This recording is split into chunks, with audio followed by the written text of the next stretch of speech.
We welcome you to the Red Zone, and we have changed locations for this show. It's the holiday season, so we thought we'd do a little something different. Usually we're in the south end zone of Kyle Field in Studio 12. We've moved over to the north end, Connor. Do you feel a little out of place right now? I mean, it's nicer digs than what we're usually right. Here. It's a great environment. I mean, nothing beats home, but it's a nice change up though. It's good to have some change. Yeah, no doubt. You got to throw it in there a little bit. Well, we're in the Letterman's Lounge, north end of Kyle Field.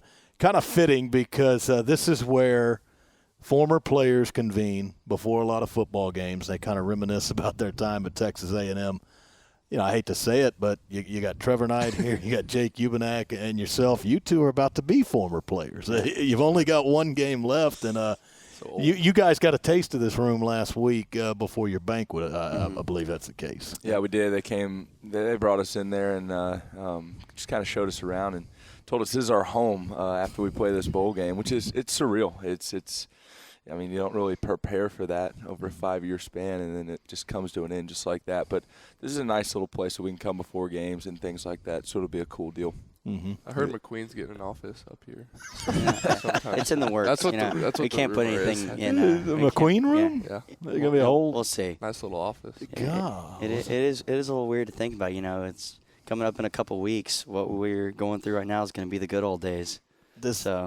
Does it make you nervous at all? I mean, knowing what's on the other side of college and college football, or I don't know, part of you a little excited about the rest of the way here? I think it's a little bit of both, and Connor could probably attest for that it's been a heck of a ride, and we love college football and don't really want it to end. But, excuse me, there's a lot on the other side as well, kind of the future and whatever that holds and the next chapter of life that we get to walk into. So, you get to play both sides of that. Mm-hmm. Yeah, I mean, there's, of course we're going to miss it, but I mean, there's also some excitement. We're not going to have to wake up 4 times a week at 6 o'clock to go work out and with Coach Jackson, little things like that, having some free time, really get to, I'm going to be here for another semester before I finish with my master's and graduate. But so, it'll be nice, have a little bit of free time, get to spend some time, with my friends and family and really kind of appreciate, Texas A&M a whole lot more than we kind of get an opportunity to sometimes just because we have such a busy schedule. Yeah, but next semester we may have to do some special editions of the Red Zone, and we'll have to do them in here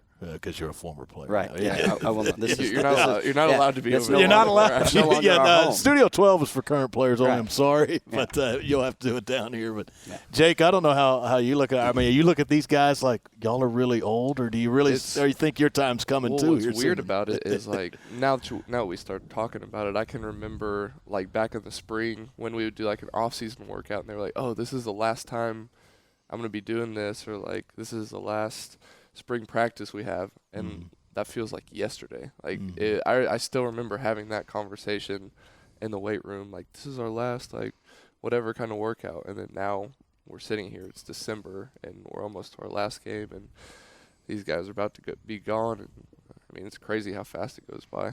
Yeah, you can tell Jake's getting a little emotional. I am. A little misty-eyed over there. I'm gonna miss these guys. A little misty-eyed. But he's so right that it goes by so fast. Is there any way to slow it down for you guys, your college careers? Because you're always going one thing to the next while you're a college football player. I think it's just enjoying each and every day. So often you get caught up in the rhythm, caught up in kind of the just the grind of what college football is, and you lose sight of the fact that it's actually a whole lot of fun, and it's an incredible opportunity. And if you take it day by day and really get the most out of every day, it really does slow it down and make it worthwhile. Yeah, and I think I completely agree with what Trevor said. It's just you can't slow it down, but you just got to embrace it and really have fun and make sure you're enjoying yourself. I mean, I know I did make sure a couple times this year I kind of stepped outside myself and I was like, wow, this is awesome. Just being out on the field and some of the game atmospheres that we were in this year, it's just nothing will ever be the same as that. Yeah. But you just have to take time to appreciate those moments, and it's pretty cool whenever you get a chance to do it in the moment as well. Yeah, and I'll get some memories of this season from all of you in a second, but for you, the 5 years memories. We've got no, you can't come back. Wait. We've got parting gifts for a few guys. There's 3 people here, Goose. Oh, yeah. I'm cold. My bad. Yeah. Well, Yeah. anyway, y'all have fun. Okay. He has plenty of perks. We'll be to this seeing job you. anyway. We had a be parting seeing you. gift, and now he's just out the door. He's not going to stay to answer questions. Brian Gossett from our equipment staff. I think he dissed you. Yes, I'm just wearing this. One of my favorite pullovers that we Cotton got Bowl. from the Cotton Bowl, Cotton Bowl, baby. 5 years ago. He even gave it to a non-senior. Yeah. One senior got one. It's all right. Let's see here. Let's check what size it is. You think that's maybe because of a – XL. Oh, no, that's definitely yeah. won't I fit think me. that's maybe Oh. because of Oh.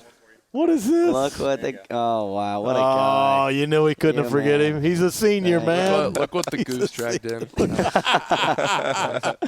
Oh, wow. Oh, we forgot he was going to do that. I completely forgot he was going to do that. Oh.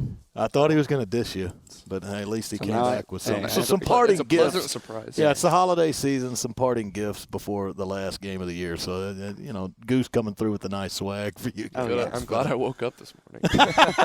It got over to the Oh, Letterman's lounge. that's hey, I appreciate you coming on the show. You know. But this the memories of the 5 years we were kind of talking about. I mean, you have kind of gone through the SEC and Kevin Sumlin eras with him and with Right. the Aggies, and there's a lot that's come with that. Yeah, and Coach Sumlin and I have had the conversation multiple times, and we've seen a lot since we've been here, and it's been cool to see how our teams have changed, and we've been here through the ups, through the downs, and so it's been a phenomenal experience, and it's something that I'll cherish for the rest of my life, and it's really made me who I am today, which is pretty cool looking back on and seeing where we've come from. Mm-hmm. Now, I don't know if you caught it earlier today or any of you guys did. Brad Marquardt from our media relations staff, he tweeted that quarterback's picture from 2012, Johnny Manziel in the middle of it.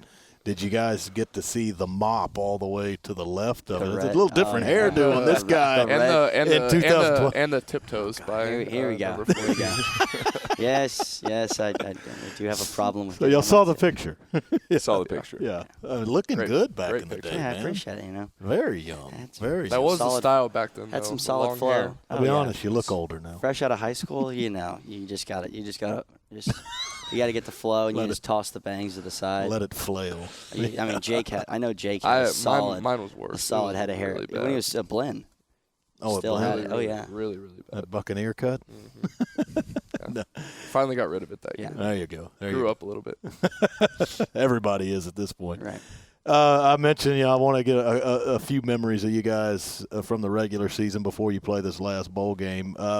Play of the year, is there one that pops into your head that would be a prime candidate for player of the year? First for you, Trevor. Player of the year?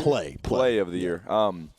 Yeah, actually, I mean, it's the most recent game we've played, but it was against LSU. The first touchdown pass to Christian Kirk.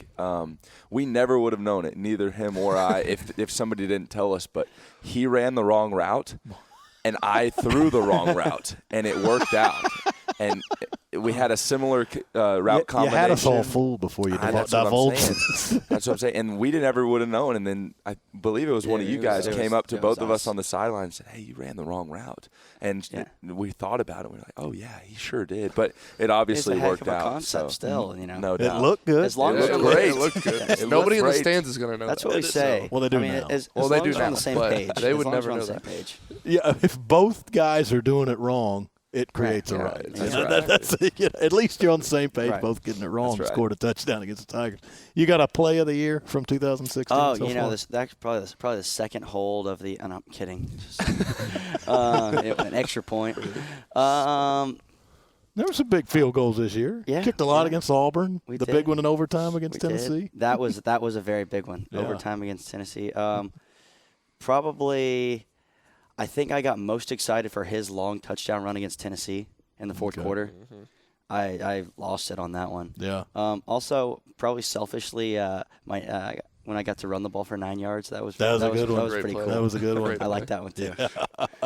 You nearly housed Should that. have pulled it to play. I Yeah. should have pulled. Yeah, it to that's play. what it was. Yeah, If you yeah. pull the play before, you may be in the end then zone. I go in the end zone, and You're I in just this end zone right behind and us I to just the don't north. even stop. I just hop the little wall, And- just run up into the stands. Into and the Letterman's lounge And instead of get the you a bite office, to eat. instead of the office, they named this entire place after him. Yeah, McQueen Plaza.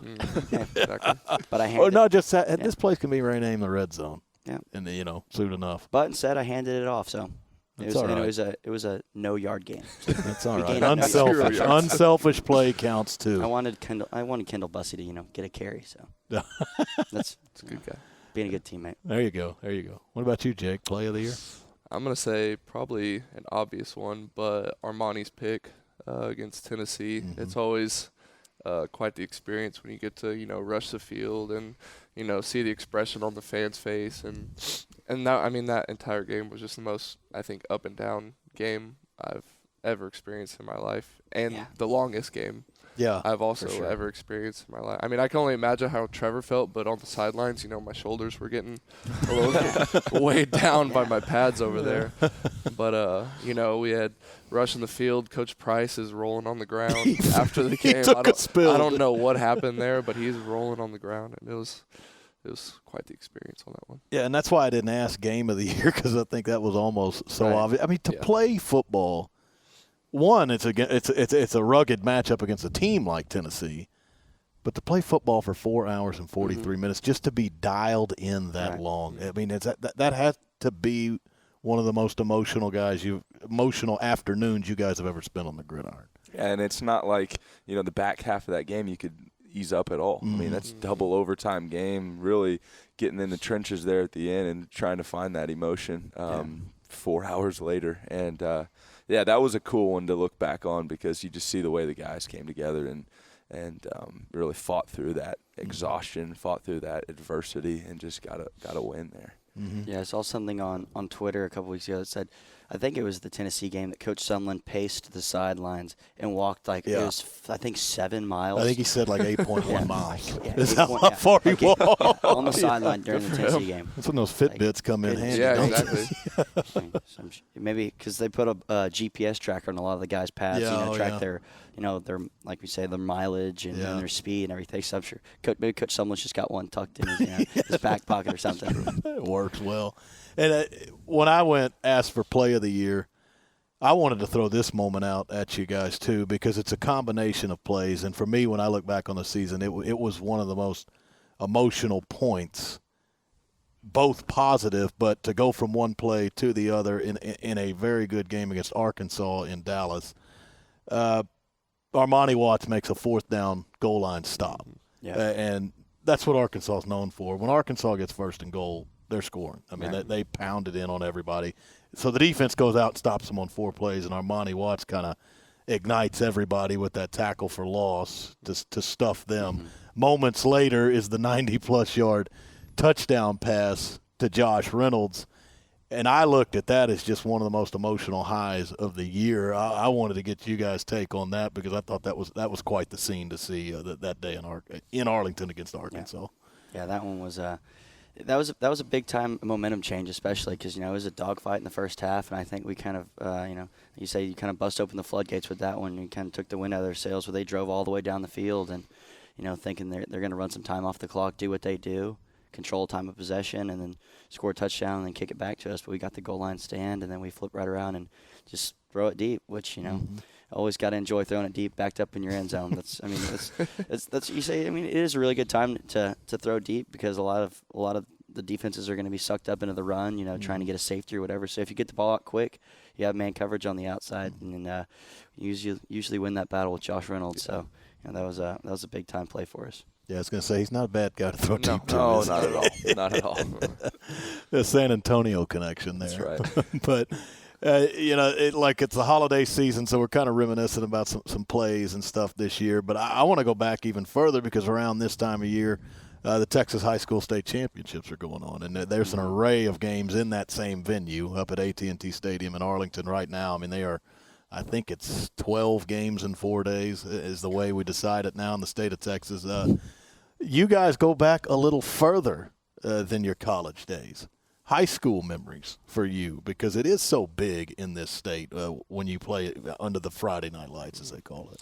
I'd say for me, high school, 3rd or 4th round, we were playing Nederland at the Berry Center in Cyprus. And, I mean, they had one of the most intense crowds I think I've ever seen. I mean, it's a pretty big place, and sea of gold, up in their stands. And, I mean, they're known for their defense. They had a great defensive line. And first, I mean, I remember before the game, I we were talking. I was going over the protection with my running back. I was like, man, how bad would that suck if I got sacked on like the first play of the game when we've been going over this protection. So anyway, I drop back, and if you like watch the film, their tackle grabs our guard, throws him out of the way, and I'm like looking to my left and picks me up and just slams me on the ground. And I look up. That was your and best memory? No.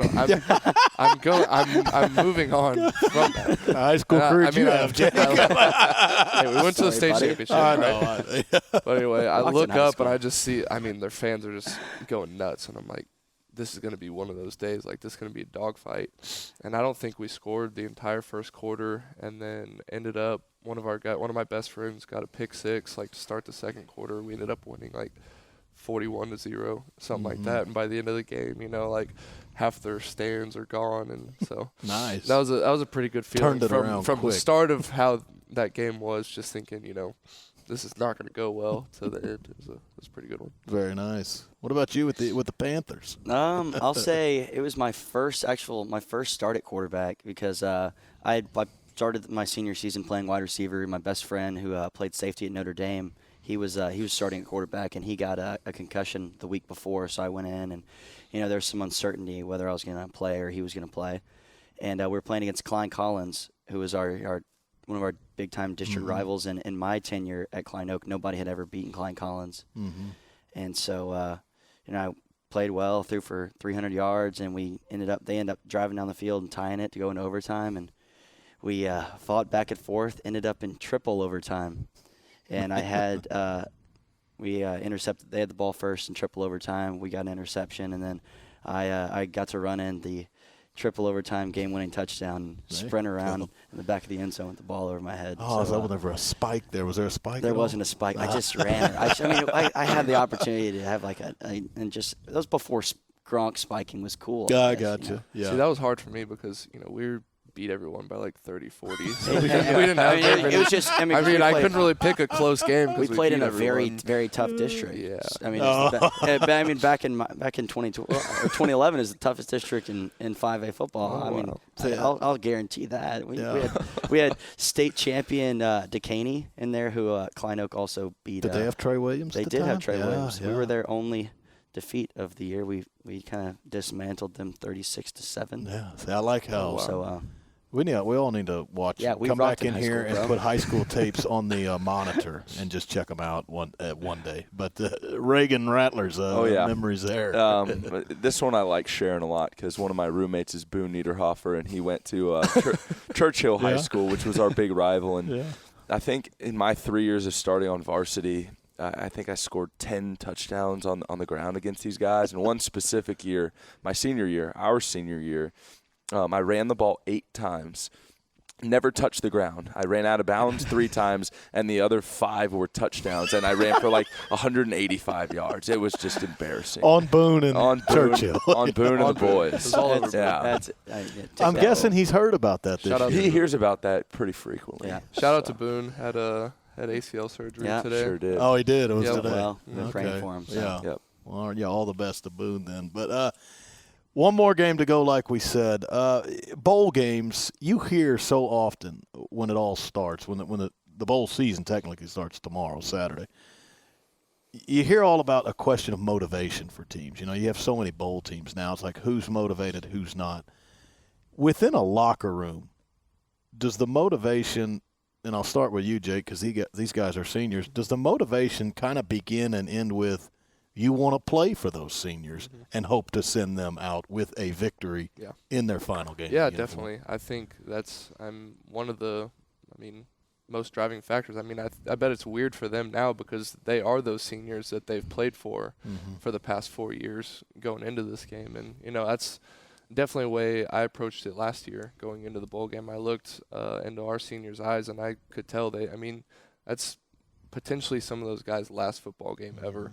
And, when you look back at your career, did you win your last game ever? Did you lose your last game ever? And so I think that would be very special for them to go out with a win.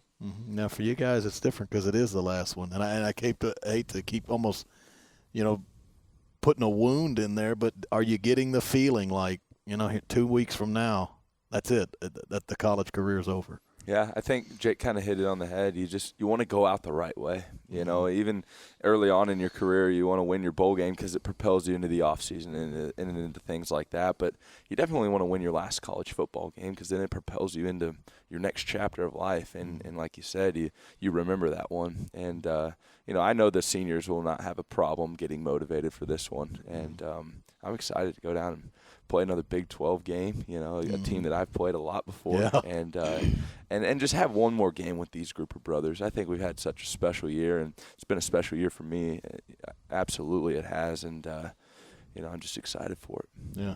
Final take from you on the last game. I mean, I think it'd just be a great way, go down to Houston, my hometown, and really cap off a career here that it's just been such a blessing here at A&M. And, I never in my wildest dreams would have imagined myself being here even like we said in high school coming to A&M, I didn't think that I would be able to have such an impact on so many people and, get to, create such relationships and friendships with these guys that, I'll cherish for the rest of my life. So I think it'd just be a fantastic way to cap off my career here. And, would love to go out with a W. Yeah, actually, before all of you go, I want to ask you one quick holiday season question. Before I get there, almost forgot, you were awarded the Werfel Trophy last week, named after Danny Werfel, the Heisman Trophy winner at Florida. It's obviously college football's premier award for community service. Just how cool was it, that experience, to receive that from him? It was awesome. I'm so thankful that I was able to receive that award because it meant so much to everything that I've got to experience, yes, on the field, but more so off the field in my career. Just all the different opportunities that I was given to impact people's lives, kind of like Connor was saying. And then to go to the College Football Awards and be around all those guys, it was a unique experience that I'll take memories for that and cherish those forever because it was an awesome, awesome evening. All right, holiday season, holiday memories. When you guys, I asked Aaron Moorhead this on Wednesday's show. When you guys used to sit on Santa's lap, what was number one on the wish list about back in the day? Jake, as a child, what did you beg Santa for? Beg Santa. And that is contingent on you being on the nice list, too. I would probably have to say video games. Okay. I'm a big Madden and former NCAA player, Still don't get to play that. Pretty upset about it, Kind of growing up your entire life, you're hoping to be on that game, and then you finally, make it here. And then we get here, and you're not take the game actually away, so. on the game. Yeah. But yeah, that one will never get crossed off the list. He keeps opening wounds over here. Christmas wounds. wounds. Pretty disappointing. But yeah, I was definitely a video game guy. Still am today. This is a call out to anyone on our team. I can beat anyone here. Oh, good. So challenge. I like Christmas challenge right there. Wish list.